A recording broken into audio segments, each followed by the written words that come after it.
तो अभी तो ना अपने घर में है और यहाँ पर एक चापाई के नीचे है और एक इधर है और एक यहाँ पर एक उसके अंदर एक ये एक वो रहा। फिर हम जेलीफिश का गायब कर दो, अगर जेलीफिश गायब कर दो सब्सक्राइब और चैनल को सब्सक्राइब भी कर दो। बाय दोस्तों, बाय। अस्सलाम वालेकुम, क्या हाल है जी? ठीक ठाक। मैं अब्दुल्ला है, तुम देख रहे हो जी एस देसी व्लॉग। होर सुनाओ जी, तब तक ठीक ठाक ने सारे फिट फाट हो। है जी फातिमा और जैनब जेड़ा है ना जी खरगोशा के नाल अज खेलनी। अज है जी संडे और जैनब ने भी स्कूल तो छुट्टी है और फातिमा ने तो छुट्टियां ने।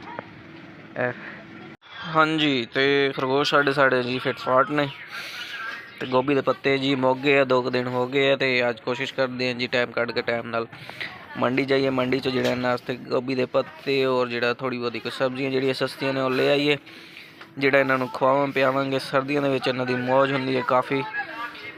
और इस पिंजे की असी करते हैं जी सफाई। धूप छुप निकली हुई है, मौसम काफ़ी सोहना है जी, धूप छुप निकली हुई है। वीडियो पसंद आए तो चैनल लाइक और सब्सक्राइब लाजमी कर देना जी। आने वाली वीडियो थोड़े नाल शेयर करते रहेंगे तो उम्मीद है कि जल्द और जल्द खरगोश ने बच्चे भी दे देगी।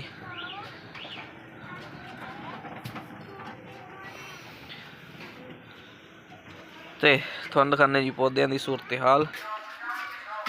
तो है जी पौधों की सूरत हाल है, पौधे थोड़े थोड़े बड़े हो गए ने पहले नालों। इस गमले की जी हालत खराब करती है बच्चों ने, जोड़ा ना पकड़ के सारे खराब कर देते हैं।